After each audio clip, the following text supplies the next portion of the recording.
Hi everyone, कैसे हैं आप सभी लोग।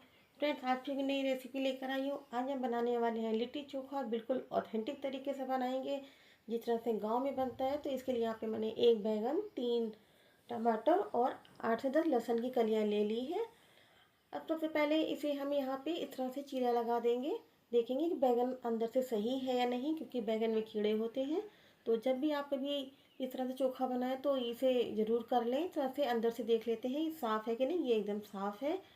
और कभी भी फ्रेंड्स, अगर आप बैगन ले रहे हैं तो आप हल्का सा उसे दबा के देखिए। जब आप दबाएंगे और हल्का सा दबेगा तो इसका मतलब उसमें बीज नहीं होते हैं। जब भी आप चोखा बनाएं तो इसी तरह से बैगन को देख कर लें। चारों तरफ से इसमें मैं कट लगा दूंगी। कट लगा के हम पूरे बैगन को देख लेंगे साफ़ है या नहीं। तो इस तरह से आप ज़रूर करिएगा। इससे बैगन अच्छे से जल्दी से भुन भी जाता है, ज़्यादा टाइम नहीं लगता है। तो अब यहाँ पे मैं इसमें लगा दूंगी लहसुन जो मैंने छील के रखे हैं, वो मैं इसमें लगा दूंगी। यहाँ पे आप हरी मिर्च का भी यूज़ कर सकते हैं। अगर आप तीखा पसंद करते हैं तो हरी मिर्च भी इसमें यहाँ पे लगा सकते हैं, पर मैंने यहाँ हरी मिर्च इसमें नहीं लगाई है। तो चारों तरफ से इस तरह से मैं इसमें लगा दूंगी लहसुन। ये बैगन के साथ साथ लहसुन भी भुन जाएगा और इसका टेस्ट बहुत ही अच्छा आएगा। तो यहाँ पे लहसुन हमने इसमें लगा दिया है। और अब इसमें हम ऊपर से लगाएंगे सरसों का तेल।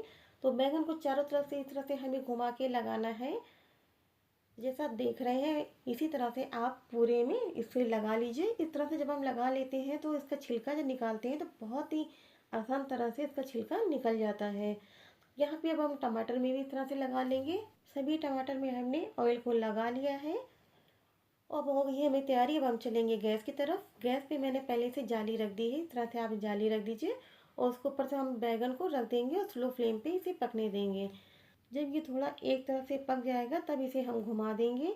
इसे थोड़ी थोड़ी देर में आपको घुमाते रहना है। अगर आप एक ही तरफ रख देंगे तो ये अंदर से जल जाएगा। तो इसे इसलिए इसे घुमा घुमा के भूनना है। फ्रेंड्स, अगर आपको मेरी ये वीडियो पसंद आ रही है, चैनल पे पहली बार आई हैं, तो मेरे चैनल को लाइक सब्सक्राइब करें। राइट में बेल है, उसे ज़रूर प्रेस कर दीजिएगा। उससे मैं जब भी कभी कोई वीडियो अपलोड करूँगी तो सबसे पहले आपको नोटिफिकेशन मिल जाएगी। और हेल्दी रेसिपी देखने के लिए मेरे चैनल पे विजिट कर सकते हैं। और आप अपने ग्रुप में और फ्रेंड सर्कल में भी मेरी वीडियो को शेयर कर सकते हैं। तो ये देख सकते हैं थोड़ा सा ये भुन गया है। तो इसी तरह से हमें बैगन को थोड़ा सा घुमा घुमा के ही भून लेना है। और ये देख सकते हैं ऑलमोस्ट हमारा बैगन भुन चुका है। और इसे आप इस तरह से हाथ से हल्के से दबा कर देखेंगे ये दब रहा है। तो मैंने बैगन को हटा लिया है और मैं इसमें रख दूंगी टमाटर। तो टमाटर को भी मुझे उसी तरह से ही भूनना है। जब एक तरह से थोड़ा सा भुन जाएगा तब मैं इसे थोड़ा थोड़ा सा घुमाती रहूँगी। तो इसमें ऑयल लगा है तो ये थोड़ा सा ये स्लिप कर रहा है। तो इसी तरह से आप टमाटरों को भून लीजिए। ये देख सकते हैं आप हमारे टमाटर भी ऑलमोस्ट भून चुके हैं। अब इन सभी को हम निकाल लेते हैं। और यहाँ पे हमने सभी को निकाल लिया है। और ये देखिए कितना ही ईजी तरह से इसका छिलका निकल रहा है। तो इसी तरह से छिलका हमें निकालना है। तो अभी हम रख देते हैं इसे ठंडा होने के लिए। तब तक हम अपनी आगे की और तैयारी कर लेते हैं। यहाँ पे हमने ले लिया है एक बड़ा सा बर्तन, क्योंकि हमें यहाँ पे डो लगाना है। तो यहाँ ले लेंगे हम इसमें 2 कटोरी आटा। तो आप कोई भी मेजरमेंट के लिए कटोरी या कप सेट कर लें। एक कटोरी मैंने इसमें आटा डाल दिया है और एक कटोरी मैंने इसमें आटा और डाल दिया है। तो 2 कटोरी हमने आटा लिया है। इसमें हम डाल देंगे टेस्ट के अकॉर्डिंग नमक। और अब इसमें हम ऐड करेंगे देसी घी। तो यहाँ पे मैंने 1 बड़ा चम्मच देसी घी डाल दिया है और 2 चम्मच हम डालेंगे। घी मेल्टेड नहीं है तो इसमें 2 चम्मच से थोड़ा ज़्यादा ही होगा। अब इन सभी चीज़ों को पहले हमें आपस में अच्छे से मिक्स करना है। देसी घी डाल के बनाते हैं तो इसका टेस्ट बहुत ही अच्छा आता है और क्रिस्पी भी बनती हैं। तो हो सके तो आप इसमें देसी घी ही डालिएगा, और नहीं तो फिर आप इसमें रिफाइंड डाल दें। रिफाइंड से उतना अच्छा टेस्ट नहीं आता है। तो इन सभी को हमने पहले अच्छे से मिक्स कर लिया है। अब इसमें हम थोड़ा थोड़ा सा पानी डाल के इसका एक डो तैयार करेंगे। पानी का ज़्यादा यूज़ नहीं करना है, क्योंकि हमें इसका एक बहुत ही हार्ड डो लगाना है। जिस तरह से आप पूरी का डो लगाते हैं उससे भी हार्ड रखना है। अगर आपका आटा सॉफ्ट होगा तो आपकी लिट्टी बिल्कुल भी अच्छी नहीं बनेंगी। हाथ में थोड़ा सा घी लेके इसे हम एक बार और आटे को अच्छे से मसल देंगे। तो इस तरह से आटे को हमने चिकना करके रख दिया है। इसे हम कवर करके रख देंगे जिससे आटा सूखे नहीं। और तब तक हम अपनी आगे की और तैयारी करेंगे। अब हम इसकी स्टफिंग बना लेते हैं। स्टफिंग बनाने के लिए यहाँ पे मैंने लिया है बेसन का सत्तू। अगर आपके पास सत्तू नहीं है तो जो रोस्टेड चने आते हैं तो उसका छिलका निकाल के आप इसे मिक्सी में पीस के छान के ले सकते हैं। इसमें हमने 2 कटोरी सत्तू डाल दिया है और इसको टेस्टी चटपटा बनाने के लिए अब इसमें हम कुछ चीज़ें ऐड करेंगे। यहाँ पे हमने डाल दिया है इसमें 1 चम्मच ग्रेट किया हुआ अदरक। अब हम इसमें ऐड करेंगे 1 चम्मच ग्रेट किया हुआ लहसुन, ये ज़रूर डालिएगा, इससे इसका टेस्ट बहुत ही अच्छा आता है। और अब इसमें हम ऐड करेंगे हरी मिर्च। तो यहाँ पे मैंने एक बड़ी हरी मिर्च डाल दी है, ये तीखी है। मिर्च आपने टेस्ट के अकॉर्डिंग कम ज़्यादा कर सकते हैं। अगर आप तीखा पसंद करते हैं तो यहाँ पे मिर्च की क्वांटिटी बढ़ा दीजिए। अब इसमें हम ऐड करेंगे प्याज। तो मेरा प्याज बहुत बड़ा था तो इसलिए मैंने इसमें पूरा प्याज नहीं डाला है। अगर मीडियम साइज़ का प्याज है तो आप इसमें एक पूरा फाइन चॉप करके प्याज को ऐड कर दें। अब इसमें हम ऐड करेंगे हरा धनिया। हरा धनिया जरूर डालिएगा, इससे इसका टेस्ट बहुत ही इनहेंस होता है। अब इसमें हम डाल देंगे नींबू का रस। तो मैंने 1 चम्मच इसमें डाल दिया है और 1 चम्मच और डालेंगे। टोटल 2 चम्मच का हमने यहाँ पे यूज़ किया है। अब हम ऐड करेंगे अजवाइन। तो आधा छोटा चम्मच हमने अजवाइन डाल दिया है। अब हम इसमें डाल देंगे 1/4 छोटा चम्मच कलौंजी। इसमें हम ऐड करेंगे सरसों का तेल। तो ये ज़रूर डालिएगा, इससे इसका टेस्ट बहुत ही अच्छा आता है। तो 2 बड़े चम्मच मैंने इसमें मस्टर्ड ऑयल डाल दिए हैं। अगर आपको कम लग रहा है तो आप इसमें 1 चम्मच और बढ़ा सकते हैं। अब इसमें हम डाल देंगे अचार का मसाला। तो ये ज़रूर डालिएगा।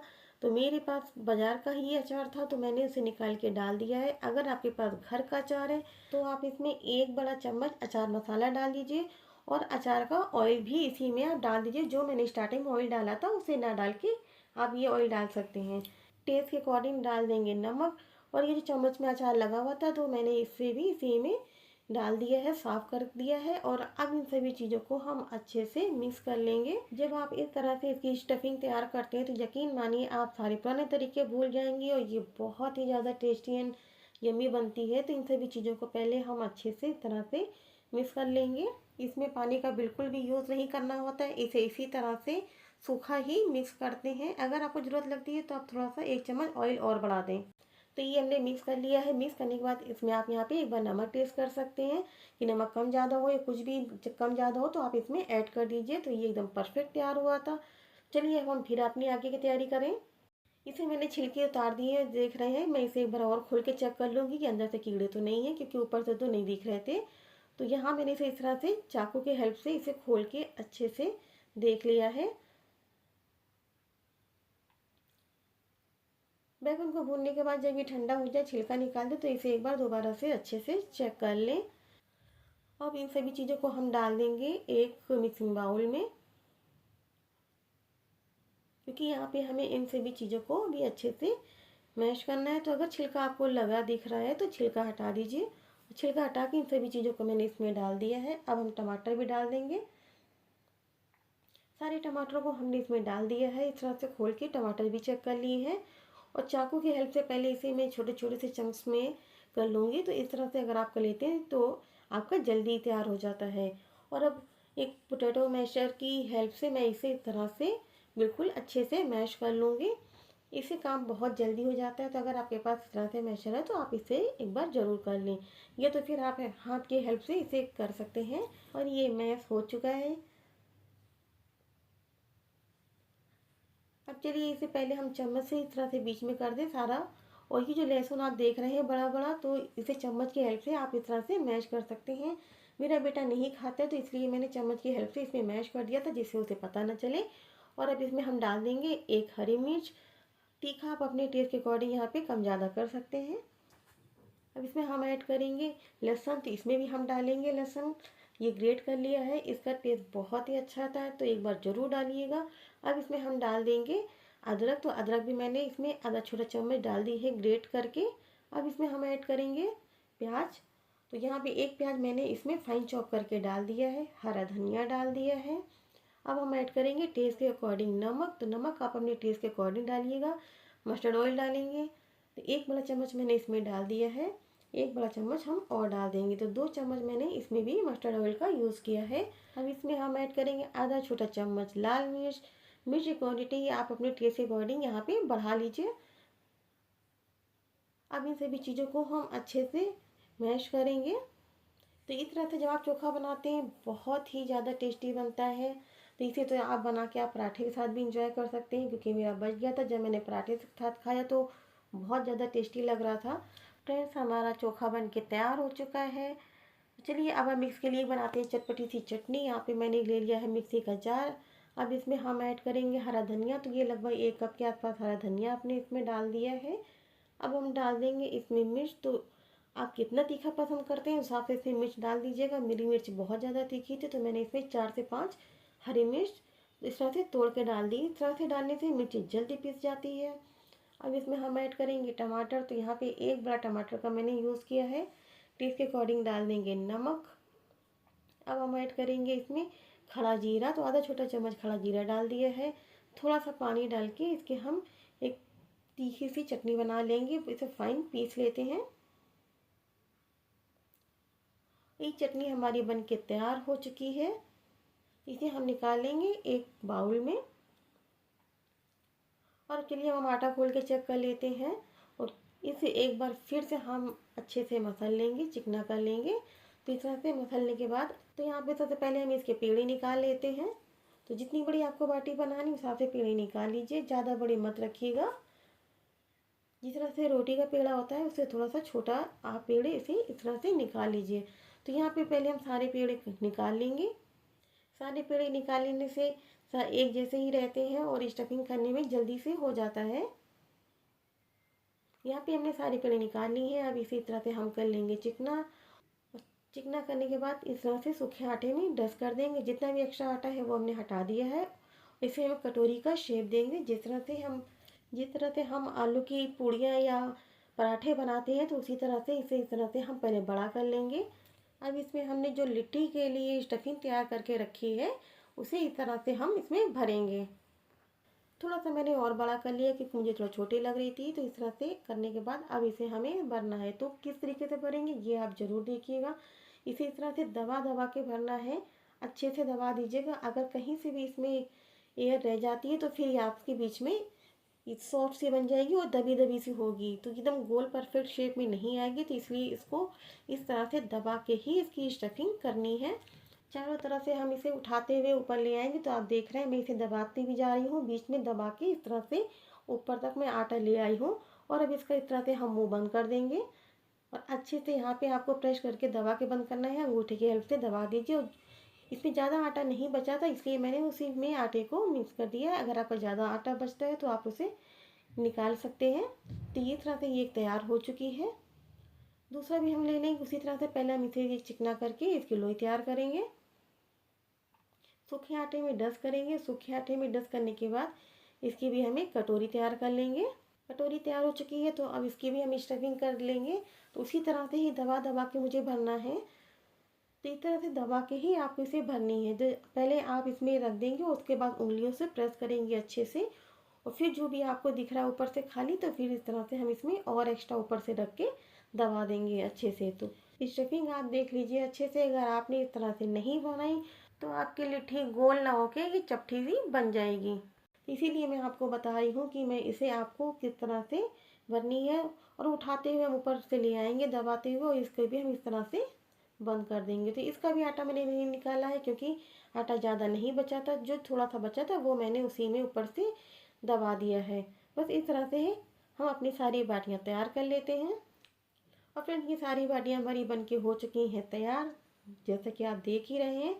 अब हम चलेंगे इसे गैस की तरफ क्योंकि मैं इसे आज बनाने वाली हूँ कुकर में। तो जी हाँ फ्रेंड्स, मैं इन्हें फ्राई करके नहीं बनाऊँगी, बहुत ही हेल्दी वर्जन में बना रही हूँ। तो इसे हम बनाएंगे कुकर में। कुकर में हमने यहाँ पे पहले ऑयल डाल देना है। तो मैंने यहाँ पे डाल दिया है रिफाइंड ऑयल। तो मस्टर्ड ऑयल मत डालिएगा और ना ही आपको घी का यूज़ करना है। तो इस तरह से इसे हम चारों तरफ से लगा देंगे, या अगर आप ब्रश है तो ब्रश की हेल्प से इसे अच्छे से लगा दीजिए और साइड में भी लगा दीजिएगा क्योंकि जब इन्हें हम घुमाएंगे तो फिर वो आपकी चिपकेंगे नहीं। तो ये रिफाइंड ऑयल का ही यूज़ करना है, इसीलिए मैं आपको फिर बता रही हूँ। तो इस तरह से चारों तरफ से हमने इसमें लगा दिया है। अब गैस पे हम रख देंगे और स्लो फ्लेम पे थोड़ी देर इसे कुकर को हम गर्म होने देंगे। इसकी रबड़ और सीटी आपको ध्यान से निकाल देना है। अगर आपने इसको नहीं निकाला तो आपकी लिट्टी सारी ख़राब हो जाएंगी, अच्छी नहीं बनेगी। तो थोड़ी देर स्लो फ्लेम पे कुकर को हम गर्म कर लेंगे। ये एक अवन का काम करेगा। लगभग 3 से 4 मिनट आपको इसे गर्म कर लेना है। गर्म करने के बाद अब इसका हम यहाँ पे ढक्कन हटा देंगे और इस तरह से हाथ से मैंने देख लिया तो हल्की सी हीट अंदर हो गई है और अब इसमें हम बाटियाँ रखेंगे। तो कुकर गर्म है, तो इस बात का ध्यान में रख के आपको बाटियाँ रखनी है, कहीं से कुकर हाथ में छू नहीं जाए, वरना हाथ जल सकता है। ज़्यादा मत रखिएगा, एक बार में जितनी आ जाए उतनी ही रखिएगा। और इस तरह से मैंने इसे बाटी रख दी है और ऊपर से हम इसे कवर करेंगे। सीटी और रबड़ नहीं है, मैं इसीलिए फिर से बता रही हूँ, सीटी और रबड़ आपको पहले ही निकाल देनी है। और इसे इस तरह से स्लो फ्लेम पे हम पकाएंगे। तो थोड़ी देर, लगभग 2 मिनट के आसपास इसे पकाना है। फिर उसके बाद हम खोल के चेक करेंगे। थोड़ी थोड़ी देर में आपको इसे खोल के चेक करना है। थोड़ी देर में खोल खोल के चेक करके मैंने इन्हें पका लिया और आप देख सकते हैं कितना ही अच्छा कलर आया है। तो जिस तरह से आप देख रहे हैं एक साइड की नहीं पकी है, वो उस साइड से आपको घुमा देना है। तो इसमें थोड़ा सा प्रॉब्लम हो रही थी, इसलिए मैंने इसकी एक बाटी हटा दी है। और फ्रेंड्स, आप ये देख रहे हैं जो क्रैक है ना, तो इसका मतलब ये है कि आपकी बाटी एकदम परफेक्ट तैयार हुई है। तो चलिए यहाँ से पहले हम इसकी एक बाटी कम कर लेते हैं, जिससे ये पकाने में ज़्यादा इजी हो जाएगा।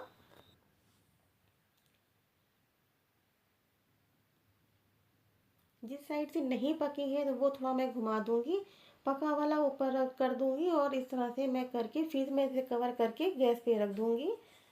गैस पे रख के मैंने थोड़ी देर फिर से इसे पका लिया है, और घुमाते रहना है। और आप देख सकते हैं कितना ही अच्छा कलर आ गया है।